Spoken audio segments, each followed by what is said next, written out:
Senin kemarin penambahan kasus harian COVID-19 mencapai hampir 30.000 kasus atau tertinggi sejak pandemi.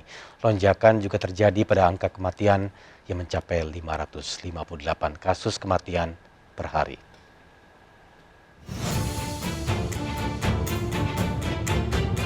Bak gelombang yang tak terbendung, Indonesia terus mencatatkan rekor demi rekor kasus baru COVID-19. Lonjakan kasus yang terjadi dalam 2 pekan terakhir menyiratkan pandemi di tanah air jauh dari asa segera berakhir. Indonesia bahkan mencatatkan rekor ganda tambahan kasus baru serta kematian tertinggi selama pandemi. Dalam 24 jam terakhir, Satgas Penanganan COVID-19 mencatat kasus baru yang terjadi di tanah air mencapai hampir 30.000 kasus.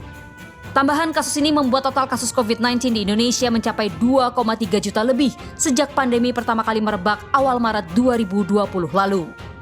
Dari tambahan kasus ini, Jakarta lagi-lagi menjadi provinsi yang mencatatkan kenaikan kasus tertinggi mencapai hampir 11.000 kasus dalam sehari. Disusul kemudian Jawa Barat dengan tambahan hampir 7.000 kasus per hari, Jawa Tengah 3.000 lebih kasus per hari, Jawa Timur 1.500 lebih kasus per hari, dan daerah istimewa Yogyakarta 1.400 lebih kasus per hari.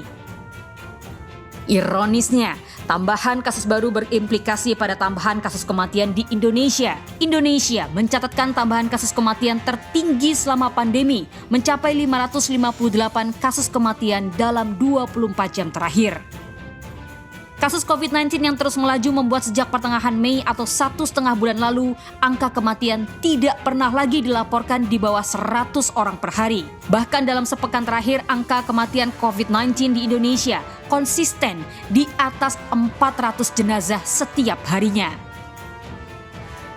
Angka demi angka ini tentu bukan sekedar statistik belaka.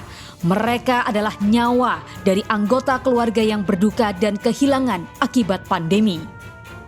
Apapun kebijakan pemerintah tidak akan cukup efektif memerangi pandemi jika masyarakat masih saja acuh tak acuh terhadap penerapan protokol kesehatan dan hanya menjadikan prokes sebagai bentuk basa-basi belaka.